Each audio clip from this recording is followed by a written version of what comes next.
क्या चलेगा? किसके जैसे भाव है?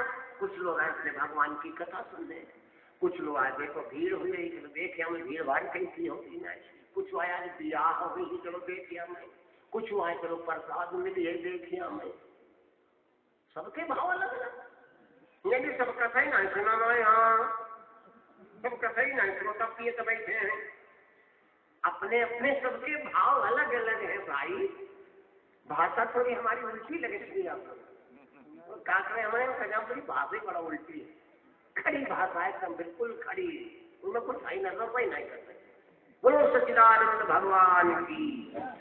तो भाषा पर नहीं जाना भैया, ये भाषा बड़ा उल्टी है ना, खड़ी भाषा है, इसमें कोई रस नहीं है। तो यह सब श्रोते नहीं बैठे हैं, सब अपने अपने भाव लेकर के आए हैं। और बाबा जी लिख रहे हैं कि भगवान की कथा रसिक जनन कहाँ है रस रूपा, और भक्त जनन कहाँ भक्ति स्वरूपा। जो जिस भाव से आया उसको वही भाव मिलेगा, यहाँ खाली कोई नहीं जानेगा। जो जिस भाव से आया मैं प्रभु उसकी भावनाओं को पूरा करेंगे। आइए भगवान को देखा, जाकी रही भावना जैसी, प्रभु मूर्त दिन देखी तैसी। जिसके जैसे भाव थे, जिसके जैसे भाव थे उसने प्रभु को वैसे देखा। दो तीन चौपाइयां बोल के आगे बढ़े। कैसे देखा? तो भाव की बात है ना, लेकिन अपने अपने भाव, एक भाव की कथा बता दी। कथा हो रही थी, एक मुसलमान भैया बैठे थे, एक हिंदू बैठे थे, एक और भैया बैठे थे। तब तक उधर से सज्जना कैसे बैठे तीनों जन। हिंदू से पूछा कब बैठे तुम्हें? बोले भैया हम अपने भगवान के लिए कथा सुन रहे हैं। मुसलमान से पूछा तुम क्यों बैठे हो? बोला हम भी अपने खुदा के लिए कथा सुन रहे हैं। तीसरे से बोला तुम क्यों बैठे हो? हम चले मधु बहला हूँ, मधु बहला। कुछ लोग मन बहलाओ ना, घर में झंझट चंपरे चलो मन बहलाया, तो मनो बहला, तो कह रहे हम चले मनु बहलाओ। तो कहा तुमको कोई मतलब का मतलब क्या है? हम मनु बहलान चले आए। तो कहा तुम नहीं किसी को मानते? तो हम किसी को नहीं मानते। तो वो हिंदू से कहा चलो एक बड़े ऊंचे खंभे पर चढ़ाया, 50 मीटर ऊंचा, और चलिए टावर पर चढ़ाए दो दादा, और वो चढ़ गए टावर पर, कूदो। तो जैसे का कूदो तो उसने कहा जय श्री राम। बाल बाका नहीं हुआ बेटिया बहन। मुसलमान से कहा तुम चढ़ो, वो भी चढ़ गया, कूदो। वो बोला या खुदा, बाल बाका नहीं हुआ, क्योंकि उसने खुदा के लिए सुन रहा था, वो अपने राम जी के लिए सुन रहा था। अब तीसरे से कहा तुम चढ़ो, चरिता गो, अब कूदो। आप बहुत चक्कर करो दादा, जो राम कह के बची गो, और जो खुदा कह के बची गो, जो राम कह के बची गो, जो खुदा। तो अब हम क्या करें? लोगों ने कहा कूदो। तो कहा यार राम कह पाए, यार हम खुदैया जैसे गिरे कहीं हाँ तू डिगो जाए, राम खुदैया के चक्कर पड़ गया तो लोग करी हाँ। तो जो न राम को मानता है, जो ना खुदा को मानता है, वो राम खुदैया के चक्कर में पड़ के समझ तोड़ लेगा। बोलो सिया राम चंद्र की। भाव होना चाहिए, कोई भाव होना चाहिए, भगवान का भाव होना चाहिए बगैर। लेकिन कुछ लोग ऐसे हैं जो अपनी जिद पर पकड़ जाते हैं, जो अपनी जिद को पकड़ लेते हैं। एक पंडित जी कथा करने गए, तिलक चढ़वाने गए, तो उन्हें 5 लड्डू मिले। घर में आकर तो पत्नी का देखो ये 5 लड्डू मिले, तुम खाए लो, 3 हम खाए नहीं। तो पत्नी बोली नहीं, हम घर में काम करते खाए नहीं, हम 3 खाएंगे। पंडित जी बोले देखो हम इतनी दूर दौड़ के गए, मेहनत करी, तुम 2 खाए लो, हम 3 खाए नहीं। कहना पत्नी बोली खाए नहीं हम 3। अब हम 3 के चक्कर पड़ गया। तो अब इस शर्त ये हो गई कि सर जो पहले बोले वो 3 खा। दोनों जने लेट गए, कोई आगे पीछे हुए ना, पंडित आए गुजर गए, और लोग इस तरह लेट गए। सारी रात कोई नहीं बोलो। 8 बजे लोगों ने कहा पंडित जी 4 बजे घंटा शंख बजाने लगते हैं, आज पता नहीं पंडित सोए गए नहीं। कहा तो लोगों ने जांच के देखो तो पंडित आए, दोनों सो गए। तो सोचे मालूम पंडित हल से दूर तो नहीं, कौन सा तो नहीं गड़बड़ हुई को। लोगों ने जैसे तैसे की बारे तोड़े, और तोड़े देखो तो पंडित परे बैठे, चंद्र आता तो न भाई बोले न बोले कहीं धो तो बड़ा खराब हो। दोनों बेचारे संग मरी गए। अब क्या करें हम? तो काबिल के कोई है तो है ना, तो का है ना तो 5 आगे दे दो, पंचबल लड़का बच्चे को है ना तो आगे कौन दे, तो का 5 जने मिलके आगे दे दो। तो भैया कंडा अंडा धोए तो बोलो ये कौन है, बोलो तो कंडा अंडा धोए दे और बाकायदा चिता तैयार कर दी गई। अब बाकी तो सब दूर ही था, वो 5 जने गए, पंच अग्नि लगाओ, 5 जने क्या लगा तो कोई 2 समय तो 5 जने आग लगाओगे तो वो परिक्रमा घूमने लगे। गुरुराम सोची दादा आपने लगा दिया, तो वो भीतर बोला चार कोई 3 खा ले तो यहाँ खा ही नहीं, 5 लोग भागे दादा योदा जी थे भूत भी गए दादा 3 कोई खा ले तो यहाँ खा भाई। बोलो रामचंद्र की 1 किलो सेब की ताकत मिली आपको, 1 किलो सेब की ताकत है ये, कितना खाओ और अगर हंसी नहीं चेहरा पर है तो रक्त जलता है, और कतई न खाओ दिन आओ आहा मार के हंसाओ तो समझो 1 किलो सेब की ताकत मिल जाती है। बोलो राम कहने का भावना जाती रही, भावना जैसी प्रभु मूर्त ने देखी तैसी। क्या देखा? 2-4 चौपाइयां जो अपने को बहुत बलवान समझते, देख रूप महाराज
सबसे ऊंचा सिंहासन है।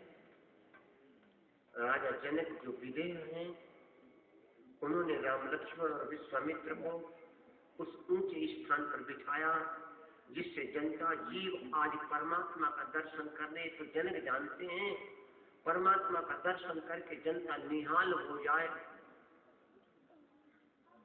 भगवान उस ऊंचे स्थान पर बैठ करके सबको दर्शन दे रहे हैं।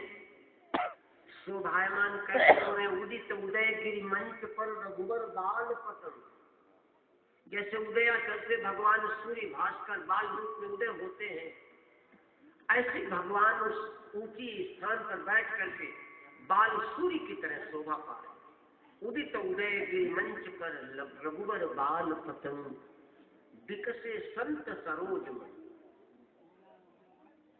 जब सूर्य नारायण निकलते हैं तो कमल खिल जाते, तो जितने संत लोग हैं वो कमल के समान खिल गए। विकसे संत सरोज मन, हर्षे लोचन भंग, नेत्र जो है वो भौरा है, प्रसन्न। कमलिनी रात में खिलती है, सूरज निकलते ही डूब जाती है। ऐसे ही राजा लोग जो रात्रि राक्षस प्रवृत्ति के हैं, उनके मन मलिन हो गए। सारे समाज को देखा,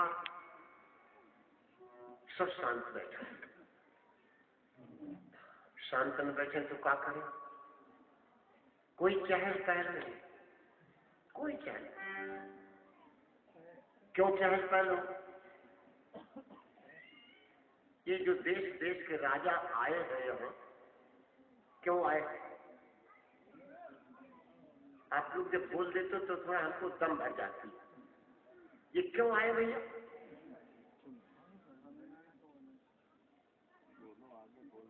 क्यों आए भैया?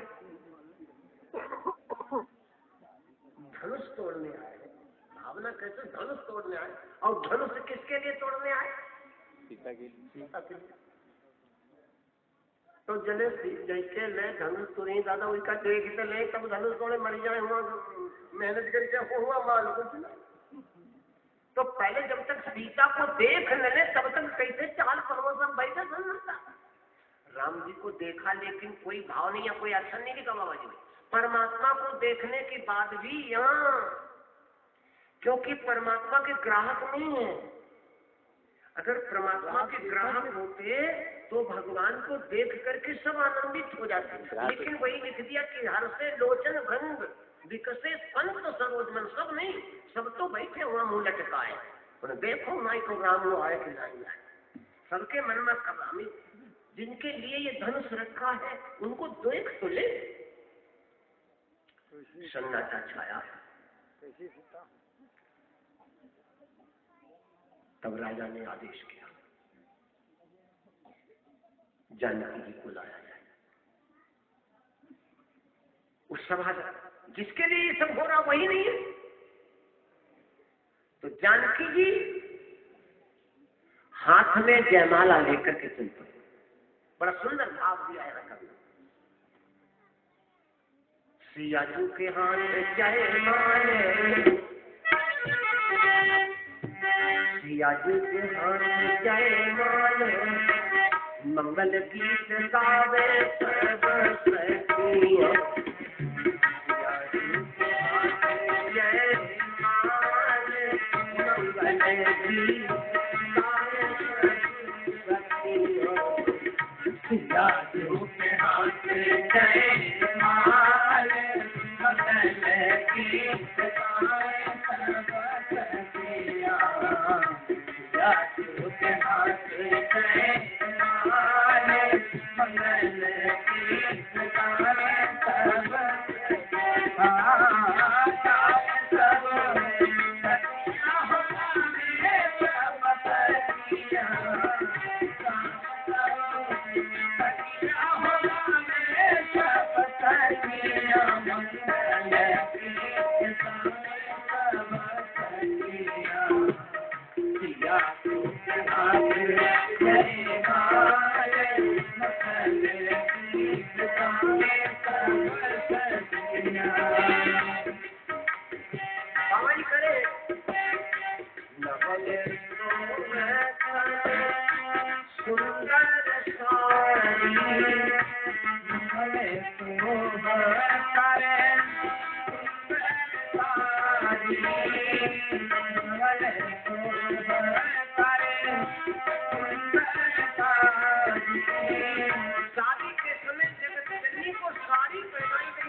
वही बताया उस सुंदर शरीर पर सारी शोभायमान हो रही है, जयमाला हाथ में।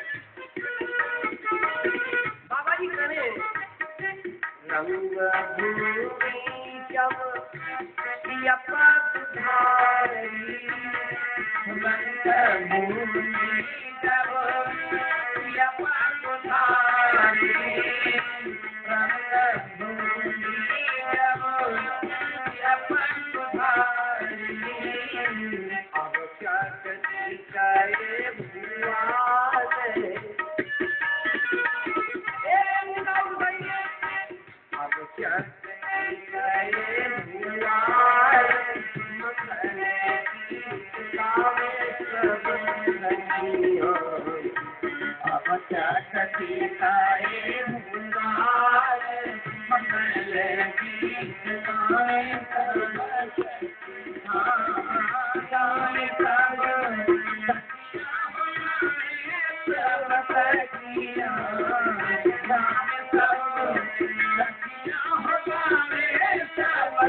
ये चालाल भैया की तरफ से 11-51 भूल जाता भटक गए, राजा लोग भटक गए एकदम। देखते बाबा जी हम चौपा लिख दिए रंगभूमि जब सिया पगुधारी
यहाँ बाबा जी रंगभूमि जब से पगुधारी देख रूप मोहे नर नारी वहां कहें कि मोहन नारी नारी के रूपा। अब ये तो बहनें ही जान सकती हैं, हम आप क्या जान सकते हैं। लेकिन यहाँ पर ये बात नहीं समझाया है। एक बहन कोई बहुत बढ़िया साड़ी पहन के निकली, अब दूसरी तरफ उसे कंपनी भी घूमती वो बताओ। बहुत सी तो जो बहुत जब गुस्सा होती है तो वो अपनी धोती को खूब चविदती करते, भाव दिया है, अपनी धोती को खूब चविदरी हमारे क्रोध। यहाँ पर ये जो बाबा जी ने कहा कि मोहन नारी नारी के रूप में मैंने बोला था, यहाँ पर माता बहनों आपके लिए नहीं सुन रही है। ये शब्द है माया और भक्ति के लिए। भगवान की दुई पत्नियां हैं, एक है माया और एक है भक्ति। देखो दो पत्नी गड़बड़ होती हैं, जिनके भैया हो तो वापस जानो। हमने शास्त्र में पढ़ा है बहनों, कैसा झगड़ा मचता। लेकिन ये भी पढ़ा है कि सौत हो तो कैसी हो, ये भी पढ़ा है बहनों। अगर दूसरी बहन घर में है तो कैसा निपटना चाहिए, ये भी हमने पढ़ा है और हमने बोला भी होगा। अगर सौत ऐसी है तो सौत न समझो, वो साक्षात देवी का अवतार है। सुनीति और सुरुचि की कहानी सभी बहन भाई जानते हैं। सुरुचि ने अपनी सौत सुनीति को जंगल में निकाल दिया जब आई। सबने कथा पढ़ी हो, मैं पूरी लंबी कथा नहीं, लेकिन सुनीति भी उसका नाम है सुनीति। अब जिस राजा की रानी हो सुनीति, क्या कहते, जिस घर में सुनीति जैसी देवी हो उस घर की क्या कहना। और कौन आ जाए सुरुचि तो इनको अपनी रुचि पसंद हो, राजा मारे चाहती है तो अपनी पसंद वो रुचि। सुनीति जैसी रानी घर में हो तो देखो क्या आनंद है। तो कैसा क्या सुनीति ने बहनों, सुरुचि ने तो घर से निकला दिया, लेकिन सुनीति से कहा था कि जंगल में जाकर के चिड़िया कौवा चिड़िया उड़ाओगी। बेचारी वो कौवा चिड़िया उड़ा रही और अभी कष्ट दे रही, तो दही के कूड़े भरवा के रख दिए सुरुचि ने। मैं और कष्ट नहीं गई, दुष्ट तो जो कष्ट जो कोई पास तो खुश होती ना। और दही आदेश कर दिया, अगर एक भी कौवा चोच मार देगा तो उसमें रक्त निकाल दिया जाएगा सुनीति का। बहनों 12 साल हो गए और सुनीति कान लगाए, कब राजा के कब खबर आवे नगर से कि मेरी सौत के बेटा हुआ। कान लगाए बेचारी 12 साल हो गए, लेकिन जो खबर ना आए को मुसरियों ने बच्चा पैदा करो कुछ। भगवान प्रसन्न हो गए, अरे चल पड़े। लक्ष्मी जी बोली कहाँ जाए रहे, भगवान बोले चाहिए आओ तुम चल पड़े। दोनों लोग साधारण ब्राह्मण ब्राह्मणी बन के वहीं पहुंचे। सुनो सौत कैसी हो बहन। सुनीति कौवा उड़ा रही थी, 1 किलो जौ का आटा दिया जाता था सुनीति को, नमक। पंडित जी पहुंच गए, बोले देवी बहुत भूखा हूँ। अरे सुनीति ने देखा पंडित जी आए हैं, उठा लाई दौड़ के आटा, लो महाराज बनाओ खाओ। भगवान बोले तुम बना के खवाओ। सुनीति बोली महाराज तो तुमको इंतजार करना पड़ेगा, ये सूरज नारायण डूबी जाए फिर हम तुम्हें बना के खवाओ। ब्राह्मण बोला अभी। सुनीति बोली महाराज अगर अभी में भोजन बनाने लगी तो अगर एक भी कौवा चिड़िया ने चोंच मार दी दही में तो हमारा उतना ही रक्त निकलवा लेगी मेरी बहन। भगवान ने लक्ष्मी जी की तरफ देखो काली खती है, पकड़ लो बांस, रोटी खाएंगे तो इसी के हाथ की खाएंगे। सुनो बहनों कहानी है, परहित करके देखो, परमात्मा चल के देखो, कितना आनंद आता है। कष्ट होता लेकिन आनंद बहुत आता परमात्मा। कष्ट तो होता परमात्मा में लेकिन आनंद बहुत आता है। अगर आप खाना खाए भूखे हैं आप और खाना आया और कोई और भूख आ गया उसको खिला दोगे तो आप भूखे तो रहोगे, लेकिन आत्मा को जो आनंद मिलेगा आपको जो बल मिलेगा कि मैंने आज इस भूखे को भोजन खिलाया, मैंने नहीं, तो कितनी ताकत मिल गई आपको। यही शक्ति परमात्मा के पास शक्ति है। लक्ष्मी ने बांस पकड़ लिया, लक्ष्मी कौआ उड़ावे होने सुनीति भोजन बना रही है, भोजन बना के तैयार किया, आओ महाराज खाओ, परस दिया भोजन, पंडित जी ने खाया, आत्मा तृप्त हो गई। जौ की रोटी, भगवान जौ की रोटी खा, अरे भगवान जौ की रोटी, सूखी रोटी खाते, मक्खन मिश्री नहीं खाता है मेरा कन्हैया, सूखी रोटी खाता है। दन्ना जाट की कथा सुनी है, सुनाई होगी मैंने, सूखी रोटी खाती।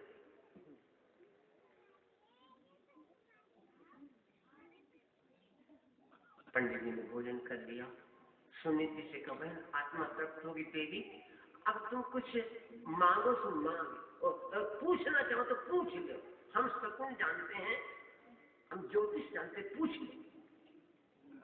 सुनीति ने कहा महाराज अगर बताने चाहते हो तुम्हें ये बता दो, मेरी सौत के बेटा कब होगा, बताओ। अपने लिए नहीं पूछिए, वो अपने लिए पूछती हूँ, आधी उम्र तो बीत गई, ज्यादा बुढ़िया हुई तो जंगल काई, तो बिया हो तय कर बोलती तो बोली महाराज मेरी सौत के बेटा कब होगा। भगवान ने पत्थर पलटन में पत्थर पलटन, लेकिन पन्ना हिलाओ डुलाओ, बोले देवी तेरी सौत के तो कोई बेटा नहीं, तेरे एक बेटा जरूर होगा। गिर गिरी पछाड़ महाराज, महारानी से काग बिडारी बनी और काग बिडारी से अभागिनी बनाने जा रहा हूं, 12 साल हो गए मैंने पति का चेहरा नहीं देखा, मेरे पुत्र कैसे होगा। भगवान बोले देवी जो लिखो है सो हम बताओ, जो लिखो सो हम बता रहे, मैं बहुत तेरे से प्रसन्न हूँ देवी, एक न एक दिन तेरा पति जरूर आएगा इस कुटिया पर। अच्छा हम बहुत प्रसन्न है हम तेरे से, अब मांग लो देवी, तुम मांग जो कुछ मांगो तो मांगो। क्या मांगा बहनों बेटियों। सुनीति बोली महाराज अगर देने चाहते हो तो मेरी सौत के भी एक बेटा हो जाए। भगवान के भी आंसू छलक गए, इतनी परमार्थ, सारा जीवन जिसने नर्क बना दिया और उसके लिए पुत्र मांग रही है। दूसरे को सुख मांगोगे बहनों, दूसरे को सुख पहुंचाओगे तो आपको भी सुख मिलेगा।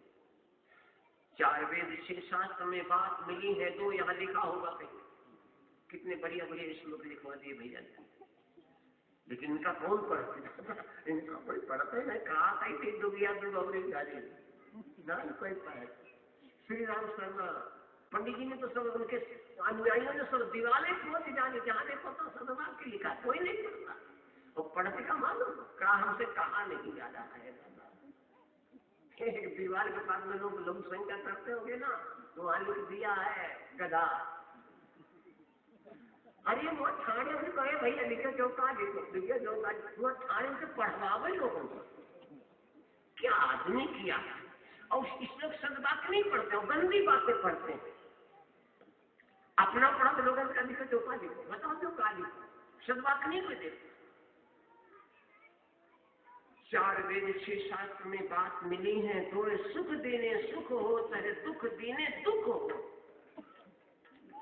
राम जी ने भी यही बोला, मैंने बोला होगा चौथ, राम जी ने भी यही कहा था अंगद से, काज हमार तास हित होई, रिपुसन कहो बतक ही सोई, हमारा भी काम हो जाए दुश्मन का भी अहित न होने पावे। वाह, कहाँ चल रही थी चर्चा, भटक जाती है बात ना, जो पाई चल रही थी मोहिन नारी ना